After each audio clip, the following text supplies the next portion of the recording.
we can do a lot more than what we think we can, and our brains are more powerful than what we give it credit for. When I started seeing people actually connecting and resonating with my story and just with me as a person, and then them wanting more for themselves, that's the high. That's the high for me. Sometimes we don't know why we're going through it. If you can tap into that side of it, right, and figure out like, man, this is not happening to me, it's happening for me so that I can use it for other people, then it changes the way you perceive that situation or that circumstance.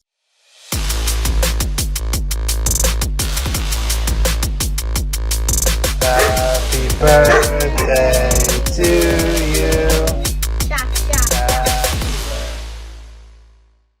What is up, guys? Welcome back to the No Have Cakes podcast. My name is Jim Sabelico, and I am honored to have you here with me today because today is going to be an amazing episode. Our guest, who I will get to in just a moment, someone that is going to absolutely give you every bit of confidence you need to show up as your authentic self, to not let your struggle be your standard, and to help you really just level up your entire life and how you show up in the world.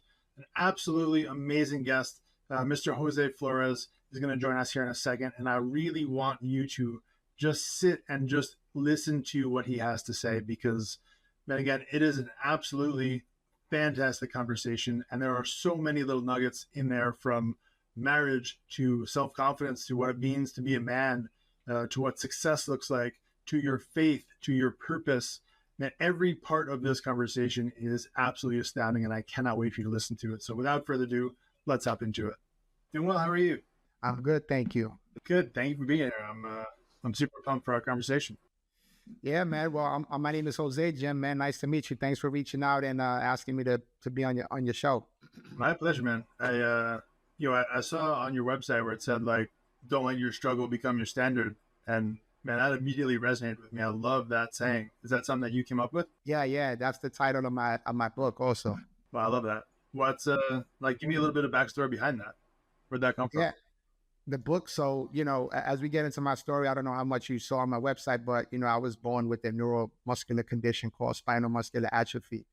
And the doctors had told me that they weren't expecting me to, told my parents they weren't expecting me to live past my teenage years.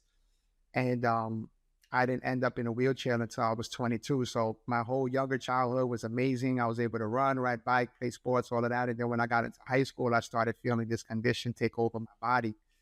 And so it was just a struggle after that, man. Just like life was a struggle. Everything was, my body was deteriorating. So, my dreams were vanishing. My mindset was off and my attitude was off. And so just kind of like learning how to navigate through this condition taking over my body. That's what prompted the title of the book, Don't Let Your Struggle Become Your Standard, because, then I started getting into personal development. I have a 20-year corporate America background. I felt like I was in the rat race, but then I started looking into personal development and motivational speaking and corporate speaking and keynote speaking. And when that just put me down a rabbit hole of personal development and learning that readers are leaders. So I said, you know what, I'm going to write a book. If all these guys got books, I need to write a book too. I need to just follow the blueprint. And I came up with that title, Don't Let Your Struggle Become Your Standard, because I know I let my struggle become my standard for so many years till I was able to break away from that. So I just wrote the book in with the intention of helping others, understand that concept and not let their struggle become their standard and break away from that type of mindset and that type of way of just settling for what life gives you, instead of using that, right? When life gives you lemons, you make lemonade, they say, right? So like using all of that to like be the best and become the best version of yourself. And that's ever since I grabbed that concept and started understanding it, my life has never been the same, man. And I just been on this journey of not only self-improvement, right? Because we're always learning, always growing, but also helping others to do the same.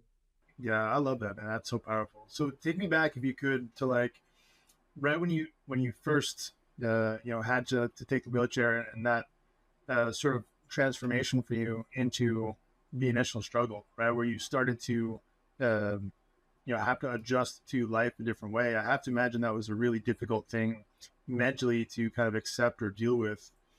So how was that initial transformation for you? And sort of like, what negative emotions were you feeling through that?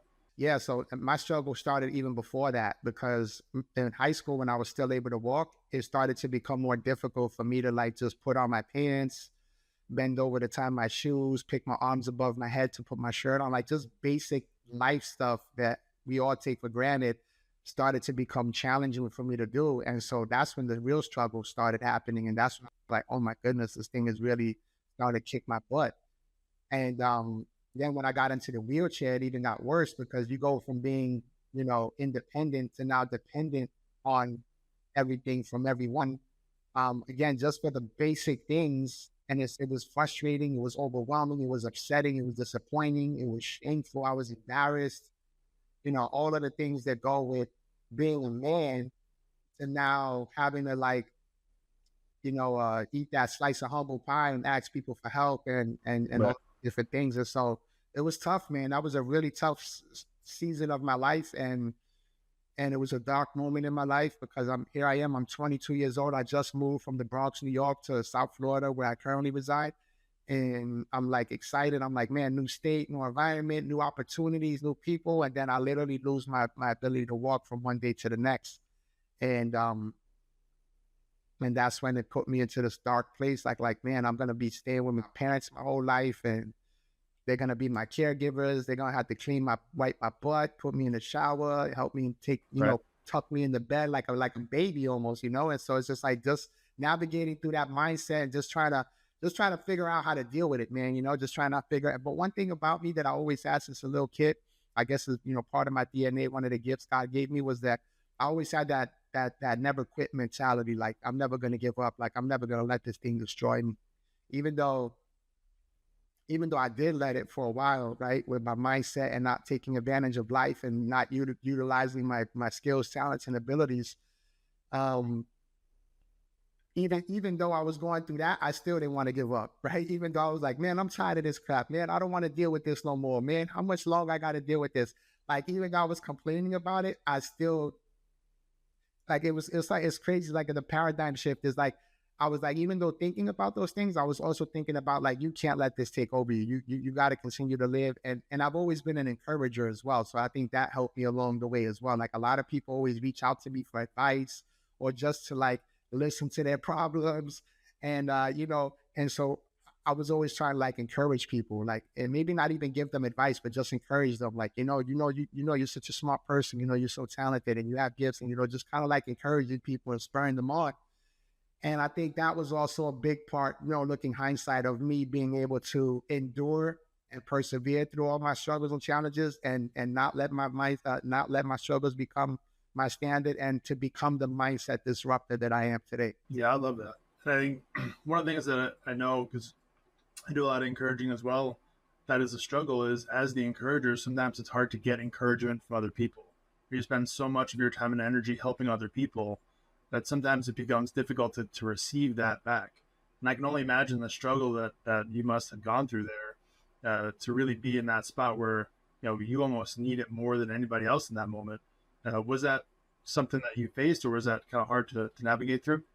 Yeah, there's been plenty of. So now I'm married. I've been married for 17 years. My wife and I've been together for longer than that. We have 2 kids, and I'm always, I used to tell my wife sometimes when I was having, my little moments. I'm like, I'm tired, man. I'm always the one motivating everybody, encouraging everybody, inspiring everybody. I was like, I need some motivation sometimes. I need to be encouraged. I need to be inspired, And there are people out there that do inspire me, but I'm human. I have my moments when I'm like feeling down and out or feeling sorry for myself. But I've learned how to make sure that those are only moments in my life and not let them become days and Love weeks, that. months, because then it's hard to dig out of that hole, right? But I do allow myself a moment in in my humanity and in my flesh to get upset and get overwhelmed and cry and be angry, but I snap out of it very quickly. Yeah, that's a great point. So, do you think it's something that maybe is helpful for you to actually lean into those emotions and not deny them, like to actually feel that and then? Oh yeah, absolutely. I definitely allow myself to do that. I think it's normal. I think it's healthy for men to do that. And not only men, but everybody. But us as men, I think it's healthy. A lot of times we think like we shouldn't do that because we need to be the tough guy. We need to be the we need to show our bravado and all of that. But I feel like it's okay and healthy. And that's what sets me apart from a lot of other speakers, is that when I get on stages, people could feel the authenticity, people could feel the genuineness, people could feel the vulnerability, because I'm not afraid to cry in front of an audience. I'm not gonna go all full out bawling out, but I'll share my emotions, and my Right. eyes will get watery, tears will come down my face, and I'm like, hey, I'm crying because I get emotional about these things. I know where I came from, I know who I used to be, and I know the things that I've gone through, and it is emotional. It was an emotional roller coaster then, and sometimes when I talk about it, it brings that reality back, and it gets me emotional because I'm just grateful, and I'm proud and joyful that I was able to get through those things. Yeah. So what do you think has been one of the biggest shifts for you to be able to go from the position of feeling kind of sorry for yourself and frustrated and upset and depressed to now using that as sort of like your strength, your superpower? Yeah, man, it's because I know who I am now. I know, I'm secure in my identity, and I know who I am. I know what my purpose is in life, which I feel a lot of people struggle with finding as well. And I feel like once you find that, then life gets a little bit easier because you know which direction you need to travel in. And for me, it's not about me anymore per se. It's about then this is because of the journey I've taken. I know that the things that I've gone through and the challenges and the struggles that I've overcome are what I use to help other people, and relate to them and resonate with them. And yeah, you may not be in a wheelchair physically, but we all have a wheelchair. I like to say we all have some type of wheelchair. Sometimes you can see it, sometimes you can't. When I say wheelchair, I mean something that's limiting us, or something that may be holding us back, or something that may be stunting our growth. And that could be depression, that could be low self-esteem, that could be low confidence, that could be anxiety, that could be a whole plethora of things. Um, but what are you going to do to not let that wheelchair define who you are, whatever that looks like for you? And so for me, I've seen it live in person on how sharing my story, just sharing my experiences, my information, the wisdom that I've gained along the years with other people, and how it clicks for them, and now how it wants to make them turn themselves around and become better versions of themselves. Because most of the time I'm speaking to audiences, I'm the only one in the wheelchair. When I travel, I drive my own vehicle. I'm pretty independent as far as like getting around. I do need help like getting in and out of the bed, in and out of the bathroom, in and out of the shower, things like that. But other than that, I'm pretty independent. And so I show people like, we can do a lot more than what we think we can, and our brains are more powerful than what we give it credit for. And so I do it basically, that was a defining moment for me. Like when I started seeing people actually connecting and resonating with my story, and just with me as a person, and then them wanting more for themselves. That's the high. That's the high for me, man. I love that. I think it sort of gives people permission. Right? It gives them permission to like do it if they see you out there doing all this stuff, and being able to still continue to push forward, not sitting there feeling sorry for yourself and saying like, oh, poor me, I can't do all this. But like now you're out there intentionally pouring into other people and helping to motivate them and give them permission to be their best selves. I think that's so amazing that you do that. So before we go any further, I really just want to honor you for the work that you do, because and it is so incredibly important to have people like you out there telling their story and sharing their gift. I think when you said, you know who you are, you know your purpose, you know your authentic self, and that's a gift that I wish everybody could receive, is to be able to know who they are and what their purpose is, because I think it gives you such amazing confidence. It gives you such amazing, positioning to be able to go out there and do stuff. So, man, just want to honor you for showing up how you show up. Thank you, man. I appreciate that. I really do. Yeah, it's amazing how you've been able to take that thing that, like you said, that struggle, and it makes me, wonder from your perspective, do you think it's something that gave you a bit of a gift now to look at situations a little bit differently, to not worry about sort of what could go wrong, but how is this going to be used for good in the future? Absolutely. That's like my underlying message. Like whenever I speak to somebody who's going through something, that's always my underlying message. Like, how are you going to use this and become a better person? How are you going to use this to help somebody else that's going through what you're going through, who's feeling what you were feeling, who's thinking what you were thinking, and how are you going to help that person overcome? And I was like, it sucks to be where you are right now, because I know you're feeling the emotions. The emotions are real. I don't want to discredit that. But at the end of the day, we go through things in life that we sometimes don't like, or we didn't ask for, or we don't know why we're going through it, but there's always a reason behind it and a purpose behind it. And if you can tap into that side of it, right, and figure out like, man, this is not happening to me, it's happening for me so that I can use it for other people, then it changes the way you perceive that situation or that circumstance. Yeah, I love that. Not happening to me, but happening for me is such an amazing mindset shift. Yeah. Can you expand a little bit on that? Like how you sort of developed that?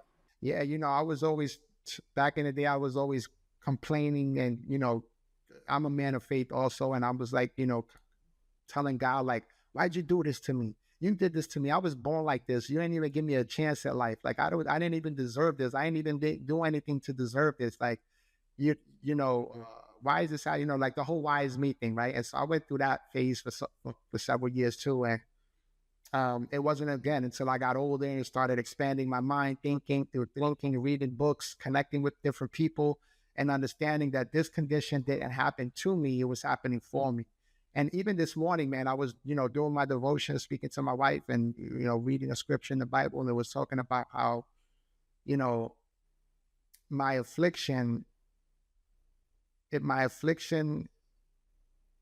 could have been caused because if I had not changed the way I was thinking and changed the way I was living, I would have perished in my affliction, right? And so basically, like the stuff I was doing in New York, the people I was hanging around, the type of stuff I was involved with was really no good. And had I not gotten out of that and moved from New York to Florida, God knows where I would have been, right? So, maybe this is happening because it was not that it was happening to me, but it was building my character. It was turning me into the man I am today. It was changing the way I was thinking. It was changing my behavior, changing my thought patterns, and changing the environments that I would go into, and knowing that there was a higher purpose and a higher calling over my life. And so when I say that this wasn't happening to me, it's happening for me, it's really the reason why I've developed such a mental toughness and such mental resilience. Because who knows if I didn't have this, if I would be such a strong man internally and mentally that I am today, right? Maybe I wouldn't be so strong. Maybe I wouldn't be so confident. Maybe I wouldn't be so brave and courageous to get out there and put myself out there. Maybe I just be some timid, individual living, in the shadows or in fear of what the world is going to think about me, which I did that too, right? So I'm speaking from, like, I like to say that I am the message that I bring, because I'm not speaking from something that I heard of or something that I saw happen to somebody else. Like, I'm speaking of a life that's been experienced. I've experienced it. I've gone through it. I've felt the feelings. I've thought the thoughts. I've felt the pain, gone through the pain. And so I'm able to speak into other people's lives, because, not that our situations have to be the same, but our feelings can be similar, and our thinking could be similar, and the way we process it could be similar. And so that's what I use to connect with other people, are those things, is the emotional side of it. Yeah, that's such a great point. And then, like you said earlier, when you ask someone, hey, what's your wheelchair? Right, it's giving them the same perspective. That's like, hey, what's this thing in your life that you think is holding you back? That's really actually just a setup for an even greater story that you've yet to tell. I think that's such an amazing, perspective to have. Absolutely. And one of the things, just to share this with you, when I started speaking, it used to irritate me a little bit, knowing that not every stage was accessible, right? Me being able to get on stage with my wheelchair. So I would have to sit on the ground floor with everyone else. And a lot of people in the back couldn't see me because I'm sitting same level as they are. And so thank God now I have a wheelchair that elevates. So even if there is no access, I can still look like I'm standing up, because my chair elevates 12 inches higher. So I'm eye level with people if they were standing up. Right.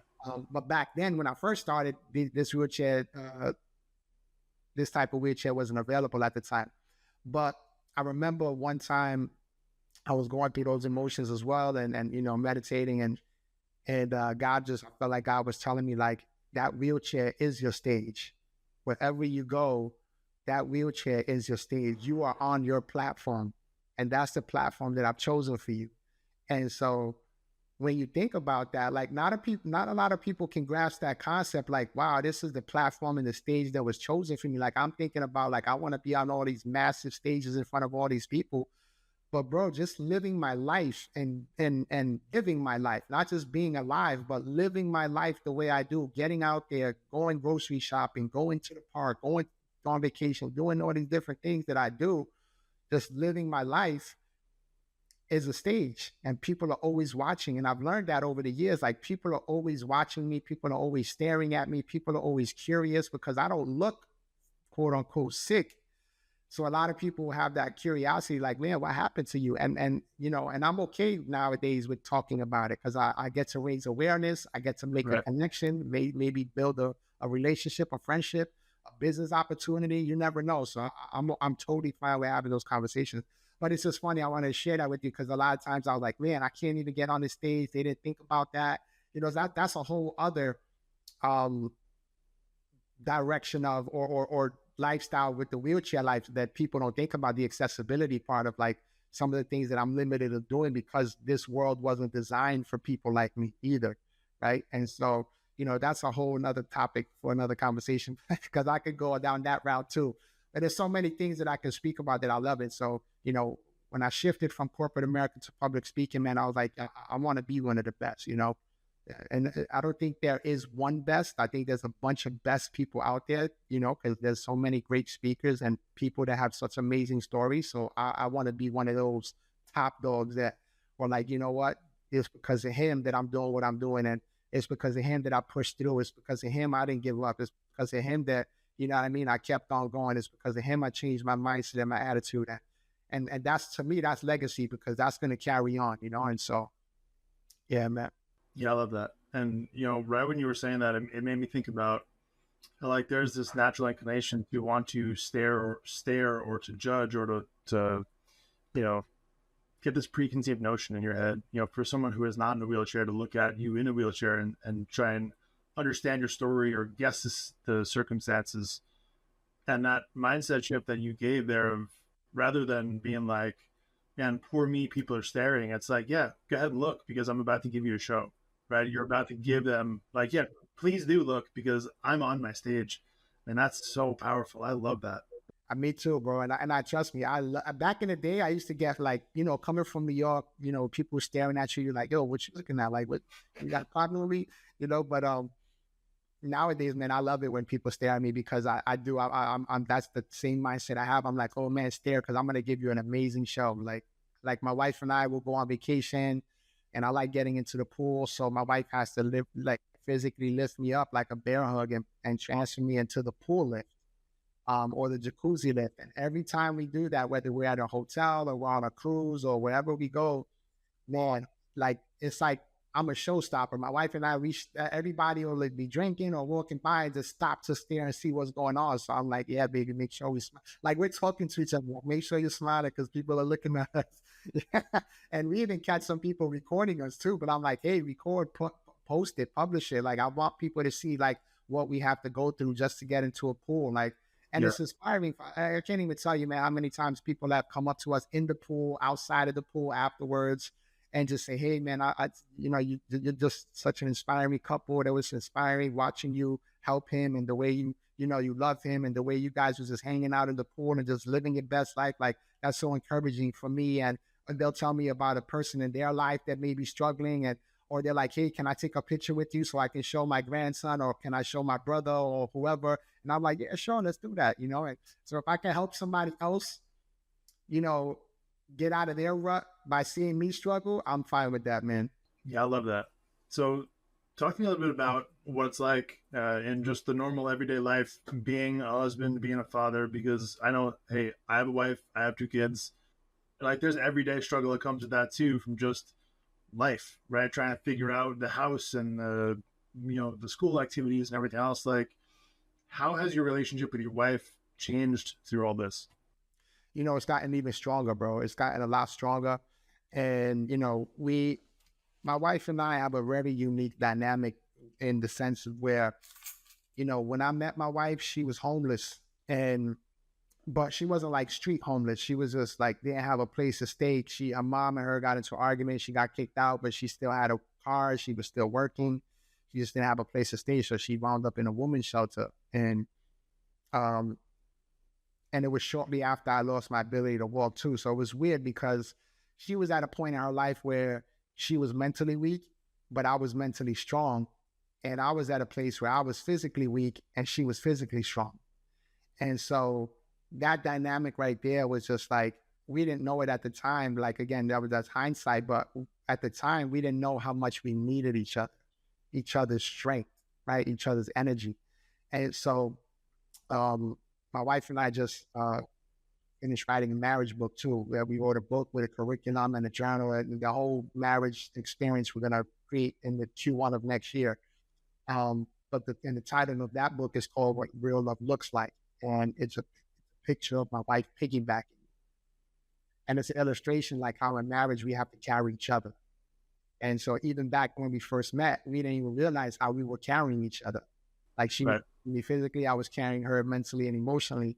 And so, but just going through all of that, just authentic communication in the beginning, communicating obsessively about the good, the bad, and the ugly, and just talking about everything, talking about future potential scenarios. Because I was telling her, like, my body, this condition makes my body weaker. So like, who knows, later on, you might have to feed me, you might have to do more for me, you might have to like, just kind of like setting those expectations of the potentials, and her just saying, I'm all right with that. I'm fine with that. I love you. I love you as a person. And if that's what we have to go through, then we're going to go through it together. And that was just such a security for me. But also, it's funny because she also said that I made her feel secure. And I was like, well, what do you mean by that? Like, I can't fight nobody for you. I can't protect you physically. You know what I mean? But that was the type of security she was talking about. She was like, you're a working man. Even though you're like that, you work, you show up for work. We actually met at work.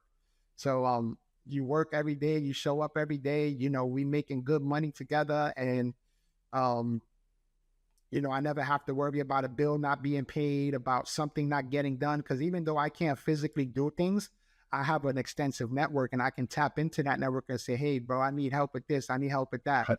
Like, I just bought a new security camera from my backyard, and my neighbor, he's like, hey, let me know when you're done with that interview so I can come over and put that in for you. I'm like, all right, I'll call you. He wanted to come before, but I was like, man, to the left of me is my backyard. So I was like, man, there can't be no noise. So can we do it after the interview? So he's like, yeah, hit me up. So, just little things like that. But just stuff like that, as a man, you don't want your wife outside on a ladder, try to screw in and connect wires. So I can't do it. So I'm always being resourceful and finding ways to do things that I can't do physically, but I can tap into my network, my friends, and make sure I get things done around the house that way. So when she said secure, that's what she's like, I don't have to worry about things not getting done, food on the table, light bill being paid, roof over our head. And so she fell in love with me being able to give her that security. And I fell in love with her being able to give me the security that she was in this for the long haul. Yeah.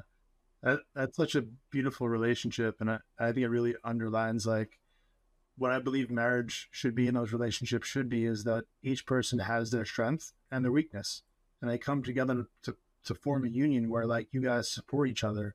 And it's not, hey, I'm the husband, you're supposed to serve me, right? That's, a lot of people think the wife is supposed to be subservient to the husband. Yeah. I feel like you want to talk about the Bible, but the husband's supposed to serve the wife like he served the church. Like, exactly.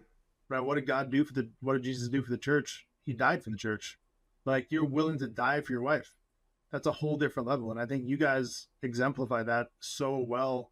And like, hey, you each have your struggle, you each have your strength, but you come together to support each other. And it's not, hey, man, what was me? Or I've got this problem, that problem. Like, you guys are together as a union. I think that's beautiful. Yeah. Absolutely. Yeah. I think people take that out of context all the time. The wives must submit, but we have to submit too, right? Yeah. We have to submit too. So yeah. And that's what makes us such a power couple, is that we, it's hard for people to understand. Like, even when we got married, we, there's like 5 or 6 couples that were at our wedding who are now divorced, able-bodied people. Right. So they just couldn't figure it out. They let whatever was going on, they let it happen, and they got divorced. And so, people have a hard time comprehending how are they still together after all these years when she has to help him so much, right? And like, how can she still be with him, like type of thing. But it's never like, how can he still be with her? Like with like they Right. don't see the flaws that she has or the imperfections she has. Like I see them, but it's automatically a stereotypical type of thing. Like, how are they still together? And how is my marriage suffering and struggling? And we're two able-bodied people and we can't figure it out, but they can. That's why we wrote the marriage book, because we're going to give you all the tools and all the resources that work for us. Even, marriage in itself has its own issues and its challenges and struggles that we have to go through as married couples. But then you throw in the whole wheelchair aspect of it, and then that's a whole other ball game, right? Because now it's like, now she's like, it's like, I'm pretty sure your wife doesn't have to bear hug you and put you in a chair to get around, right? You just get up, get out of bed, go do your thing. You can help her out too with different chores. You can help her with the children. You can help her with different things. There's not a whole lot of chores I can do. So she's really doing it all, like not all, but you know what I mean? Like as far as like cleaning the house and dishes and laundry and you know what I mean? Like helping me in the shower, like she's doing it all. That's why I am the person that I am today, because I'm like, well, shoot, I can't do a whole lot physically, but I'm going to use my brain and get creative and resourceful and think outside the box and figure out how to create my own economy and figure out how I can make some money so I can retire my wife. That's my ultimate goal. I want to be able to retire her before retirement age, because of what so much she does for the family and for the relationship and for the covenant, right? And so that's why I get up every morning and I bust my butt and I network and I get out there and I shake hands and I smile and I want to connect with people, because all it takes is one connection, right? That can change your whole life. And that's one, basically, we could probably talk about that in the interview too. Like that's what happened for me out. And you saw my page, Les Brown, one of the top dogs in the industry of motivational speaking. He's my coach. He's my mentor. He's my friend. I call him Pops. I was just supposed to be with him in LA 2 weeks ago. That wound up getting postponed, but I was going to fly to LA. I had my flights booked and everything, my hotel, to go do a big conference with him out there. And it wound up not panning out. But anyway, meeting that man, he wrote the foreword to my book, Don't Let Your Struggle Become Your Standard. He wrote the foreword to that book that went to become a #1 bestseller and changed my life, right? When my job that I was working back in 2018 laid me off, I was already making a little bit of money speaking. I was already selling my books, but it was because he was helping to mold me into a phenomenal speaker and, open some doors for me, made some connections for me. And, we call that borrowed credibility, right? He was letting me borrow some of his credibility by him co-signing, writing the forward to my book, doing some video testimonials that I can use on my website. So he's basically telling other companies and people and organizations like, hey, you're looking for a great speaker and I'm not available. This the guy you got to go see. And right. So it changed my life. You know what I mean? So all it takes is one person, one connection, one handshake, one smile, one interaction, one encounter that can change the trajectory of your life, man. And that's what happened for me. And so I'm using that now and keeping the momentum going. Even through COVID, I was able to sustain and stay in business and do my thing. And it's just, through the grace of God and through the right relationships that I've been able to sustain and grow and scale. Yeah. And I think we can't not emphasize the importance of taking action there.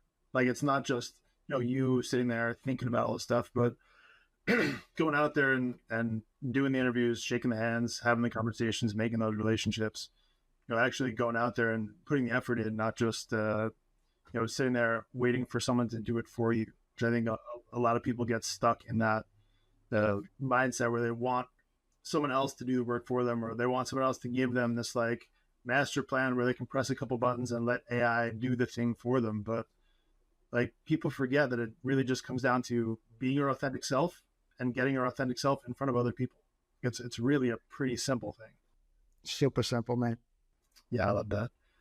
And to go back to, what you were talking about marriage wise, I think so much of that has to do with good communication and showing up authentically as well. Like, being yourself and your wife being herself and not being afraid of kind of showing who you really are. And, you talked about the other relationships that, maybe in that relationship, one person is not in a wheelchair and they're struggling, feeling like, hey, why am I not, why is my marriage on the brink of divorce, or why am I divorced, but they're not? I think a lot of times you look at those scenarios those two people, or at least one of them, are afraid of showing their authentic self because they have this image to maintain. Right. So they spend so much time and energy trying to be this other version of themselves. Where you guys, like, it was pretty easy for you to remove that already. And I don't want to say easy in the sense of like it's still a lot of work to go through, but there was no hiding it really, right?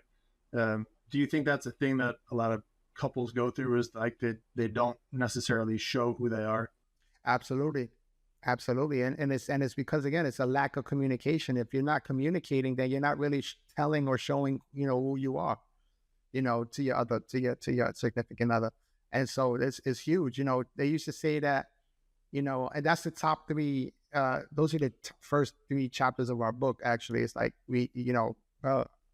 communication, sex, and finances are the top three reasons why marriages don't last. And so those are the top three things that most marriages aren't talking about either. They just kind of go into it thinking that, we're going to figure it out along the way. We're going to make it happen, but you can't figure it out if you're not talking about it. So you have to talk. That's why I say we my wife and I say, you have to talk about the good, the bad, and the ugly. And you got to love me for all of me. And I got to love you for all of you. And that comes with the good, the bad, and the ugly, because we all have a good, bad, and an ugly side of us. And sometimes you don't see it right away. Sometimes it takes a couple months. Sometimes it takes a couple years. But eventually that ugly side will pop its head up. And you have to learn how to navigate that and talk about it and how to change yourself. So, for example, like, I'm from New York. I'm Puerto Rican. Those two things right there already are a little aggressive, right? And we're like aggressive by nature, but not because we want to be. It's just like part of the environment growing up in New York. Like, everybody's aggressive. You have to have that tough skin. And so my wife, she's born and raised in South Florida. She's palm trees and cool breeze all the time.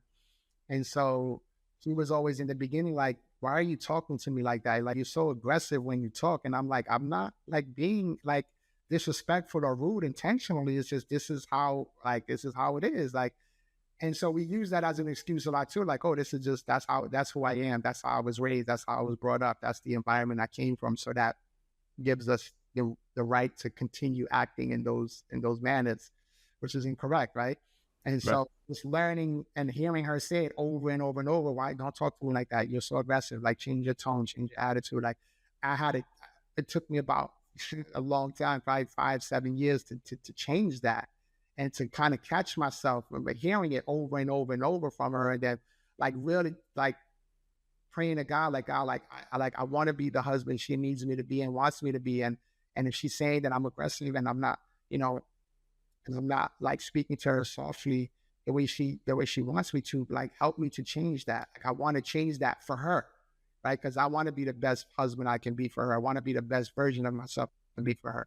And so that takes a real level of selflessness, right? To be able to do that, because we want to be who we want to be. It's like, yo, I'm from New York. I'm gritty. I'm a hustler. I'm this, I'm that.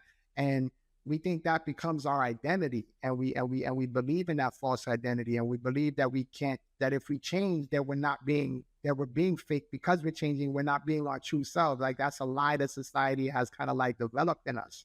Right. So being able to change that actually shows maturity. It actually shows strength. It actually shows selflessness, because now you're no longer who you thought you were. You're this new person. And there's nothing wrong with that, right? That's the whole evolution of life. We need to grow and learn and become more than what we were before. Right. And so if you're the same person you are, or the same position you are 5 years from now, or you were 5 years ago, then you haven't changed. You haven't grown. You haven't matured. You haven't expanded yourself. And so you're basically just killing yourself softly, right? Like Lauryn Hill's song, Killing, and Yeah. you're just dying slowly, right? But there's no growth. You're stagnant. You're polluted. You're toxic. You know what I mean? Because all of that is what contributes to stagnation. Right. So in order to get rid of all of that, you gotta shake and move. You gotta shake and bake and change who you are to become a newer version, a better version of yourself. Because there's always information out there that we don't have. There's always levels of success, and and success looks different for different people. But what's gonna help and make you become the best version of yourself that's gonna work for you and your family and your lifestyle? Right.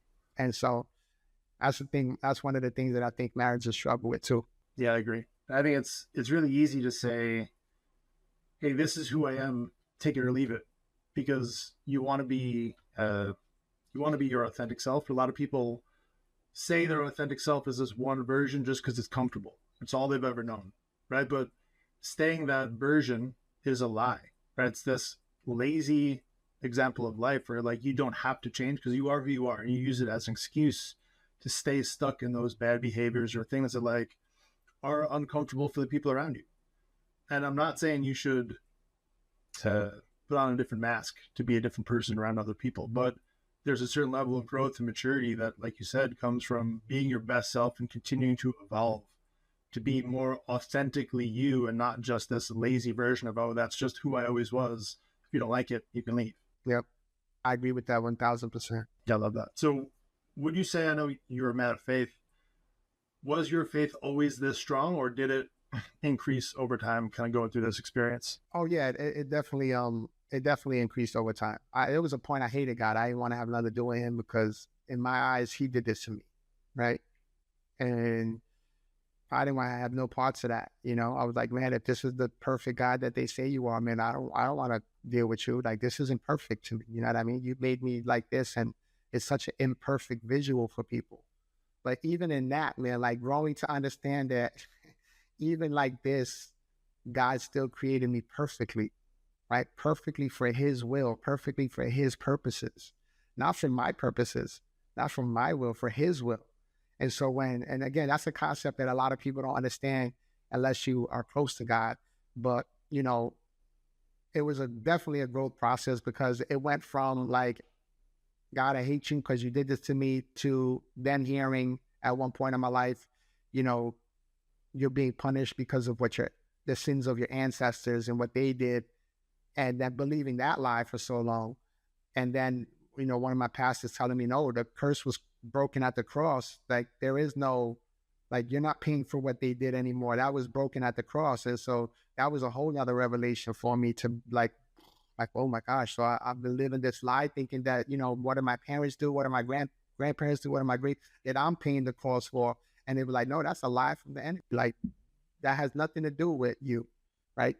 That curse was broken at the cross. But, you know, we will never understand the full reason why this is happening to you until you get to heaven and you get to talk to him one-on-one and to say like, hey, what's the deal, right?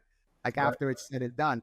But in the meantime, you just have to trust and believe and know that he created you in his perfect image, not in society's perfect image, not in your own perfect image or what you think about, because our thinking is limited, right? We serve an infinite God. Our minds are finite, so we don't have the level of comprehension and understanding that God has. And so when I think about that, going through my journey, I'm like, he definitely was, you know, molding me and peeling off layers of, you know, unrighteousness and bitterness and resentment and hatred and all of these things, peeling those off of me little by little as I grew into the man that he's called me to be. And it's such a beautiful thing, man, where you can look back and see everything you've gone through and how God was always there and how God helped me through so many things. And like my wife and I, we talk about this all the time. Like, you would think that, like, everybody in my family, like, I'm the one who wasn't supposed to make it. Like, I'm the one who's not supposed to be successful. I'm the one who's not supposed to have a beautiful wife. I'm the one who's not supposed to have kids. I'm the one who's not supposed to work. I'm the one who's supposed to be on disability, be at home, not have a life, not do anything, not, you know what I mean? Like, that's the label that my family and society has given me. And it was hard to turn that around, because it's like, okay, well, you start hearing that this is what you're supposed to do long enough, you start to believe that. And so I had to start unbelieving and forgetting things that were told to me or were shown to me, and to become this different person who's like, no, you know, God is like, I created you on purpose and for a purpose. And during this, like, the set time is now. Like, I could have been born 100 years ago, 1,000 years ago. And God decided to let me be born when I was born, because he knew that this was the time that he was going to be able to use me for his purpose, for his will, and reach the people that he needed me to reach and talk to and connect with, so that lives can be saved, souls can be saved, right? Not lives, souls can be saved. And I believe that and now that I know, right, somewhat of what his reasoning was behind this whole wheelchair situation and condition and purposes, now that I know, um, people ask me all the time, like, oh man, if you could do it all over again, would you change anything? Would you want to walk, or would you rather walk? And I'm like, well, obviously, yeah, I would rather walk. Who wouldn't want to walk, right? But knowing what I know now, I wouldn't change it, because I know that God has used me in such a powerful way, in such a mighty way. And I know that lives have been touched, lives have literally been saved. I've gotten messages from people who were going to commit suicide that day that I showed up. They messaged me and say, hey, you showed up, you shared your story. And because of that, I decided not to kill myself today. So there's no price that you could put on that, And so knowing that God is using me to do those little things behind the scenes that the world doesn't know about, that's what makes me that's what gives me the fire to keep pushing, to keep on going, to keep on keeping on, because I know that God is using me just like this, right? There's a song that I love to sing sometimes that they sing at the church, and it's like, if you can use anything, Lord, you can use me. And I'm thinking, like, back in the day, I was like, man, when I got into the wheelchair, I was like, man, I'm done. My life is over. Like, I'm not going to be able to do anything of significance. I'm not going to do anything great. I'm not going to be able to make a difference. I'm not going to be able to touch lives. People aren't going to respect me. People aren't going to look at me as a man. They're going to look at me less than. I'm worthless. I'm useless. Like, that was the mindset that I had for a long time. And then knowing that God can literally use anything and anyone for his glory was a game changer for me, because I'm like, shit, yeah, God, you definitely, like, I'm his. It's so funny because you think about it, I'm his hands and his feet extended on earth, but I can't even use my hands and my feet. Is that crazy? Like, when you think about that, like, I'm God's hands and feet extended on earth, and I can't even use my arms and my legs. Like, it blows my mind how I'm like, God, you really got a sense of humor here with this, you know what I mean? And what you got going on with me, you got a sense of humor, but that's what gives me the joy in doing what I'm doing. It gives me the joy to persevere and endure through my struggles and my challenges, because I know it's being used for something greater than me. Yeah. That's powerful, man. And yeah. Again, I just want to honor you for continuing to show up, because getting a message like that has to be an amazing feeling, right? Getting a message knowing that someone else is continuing to live. And it's hard to consider the fact that a lot of people are struggling like that and don't have someone to talk to. Or, hey, if you were sitting there that day just feeling sorry for yourself and you decided not to show up, what would have happened? Yeah. Right. But it just really emphasizes the point of how all of us really do have this gift. And it might be hard to see at a certain point, but to just continue to show up and understand that, like, we can't lead on our own understanding and think that we can think our own way through it, but to continue to have that faith and just understand, like, at a certain point, right, you'll see the bigger picture and it'll make sense, but you just got to keep showing up. Absolutely. Again, man, I just want to honor you for continuing to show up and share the way you shared here today. Thank you, man. I appreciate you. A couple more questions if we could before we wrap up. What does success look like for you? What's your definition of success? Man, my definition of success is making sure that my wife is provided for, that she's happy, and my children, you know what I mean? They have everything they need. And, it's funny because I was talking to my wife about this also. I was sharing with her, like, I don't know if you know that guy on social media, I forgot what his name is, but he's always interviewing rich people. And he's like, hey, excuse me, sir, what do we do? Yeah. And so I like that kid because, he's out there putting himself out there, but he gets to talk to all these different people and get these different perspectives. And he asked this one African guy, how did he become a millionaire? And the guy told him, he was like, millionaires are for poor people.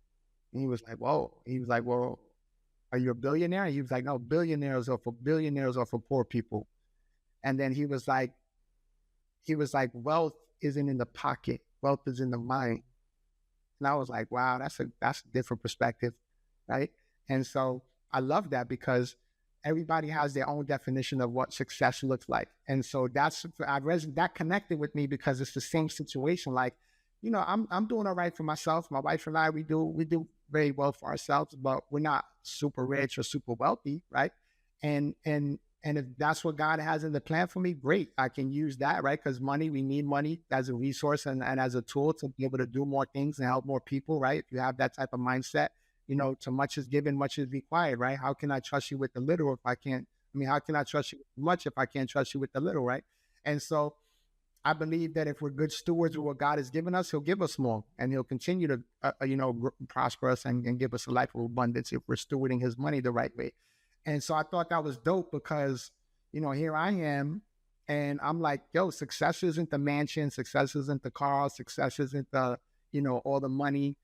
It's in the mind. Like, what in your mind? Like, I'm free, bro. Like, even though people look at me and I look trapped, and I used to feel trapped because of this wheelchair, limited mobility, like stuck, stagnant, and stranded. Like, bro, I'm free because my mind is free. I'm free because I know that um, God died for a reason, bro, for a purpose, for me to be able to be free, right? And so knowing that has given me a whole new level of understanding and of comprehension of the way life is supposed to be and the way life is. And so I'm not that Bible thumper. My wife and I are actually lay ministers at our church. We've been to seminary school, so we don't just go to church and read the Bible and know a couple of verses. Like, we wanted to go deeper in the understanding of God's word and really understand what some of the things that he speaks about means, not only for us, but for his children. And how can we deliver those messages in a way that people are going to be receptive to those things?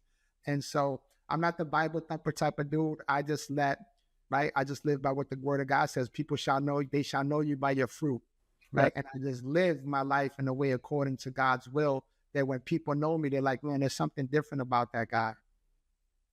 I always was afraid to walk into rooms because I was like, man, people are going to look at me weird and look at me like I'm a weirdo, or I'm a freak, or I'm crazy, or like what? And it's like, I carry such a presence with me, Jim, when I walk into a room, that people literally stop their conversation, stop what they're doing to look at me and see like, wow, like, who is this guy? Like, I bring an energy with me, and we all know, like, as believers, that's the Holy Spirit that lives inside of me. I'm bringing his presence with me. Yeah. It's not my presence. It's the presence that I carry with me, which is the Holy Spirit, God's presence with me. And so every room I enter, every stage I step on, I command presence and command attention because God is with me. I'm using my gifts, my talents and abilities to honor God, to glorify God, to give him the glory so that people can see and know me by my fruit and taste and see that the Lord is good. And so through being the example and living the example that God has given us, hopefully, right, that'll draw all men unto him through me being in the situation that I'm being in. And so I know that when I get to heaven, man, there's going to be a huge reward waiting for me. Where I'm going, this wheelchair can't go with me. The sickness can't go with me. Nothing that's holding me back can go with me. I'm going to be in a new body, going from glory to glory to glory, because God had a purpose for me and that I didn't deserve, right? And we don't deserve what God has waiting for us, but because he loved us so much, he sent his son for us so that we can have access to that again.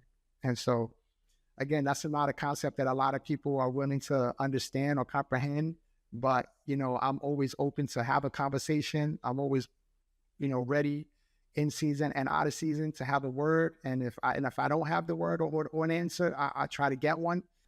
We all know that, not everything has an answer, right? Sometimes we like, I don't know the answer to the full answer to why I'm like this, right? And I won't ever know until that day comes. But I just want to let people know that, number one, don't let your struggle become your stand-in. If you've never heard of me or you haven't read the book, get the book, because it's going to change your perspective about a lot of things in life. Because I share about a lot of things that I went through and how I grew up and how I was able to get through and overcome a lot of these things.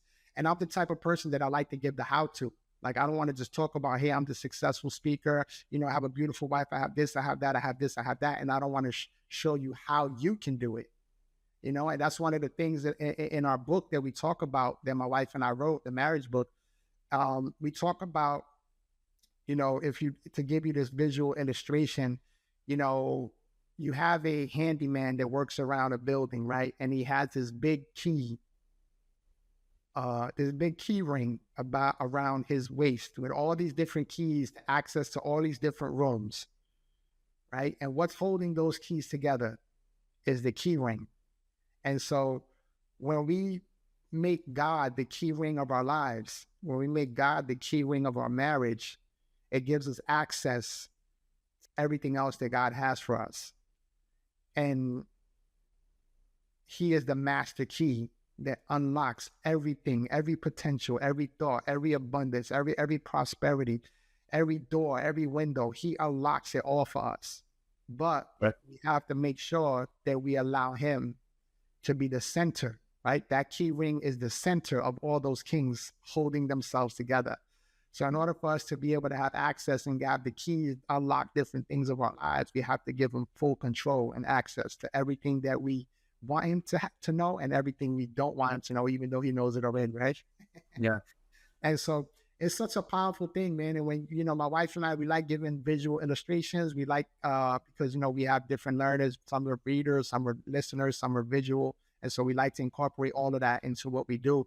And next year is going to be a powerful year for us. There's going to be a powerful movement of marriages being restored, families being restored. Yeah. Believe it for that. It's going to be amazing, bro. And, you know, again, for such a time as this, you know, we've been together for now we just celebrated 17 years this year. We got married on 7/7/7. You know, that's God's number of completion.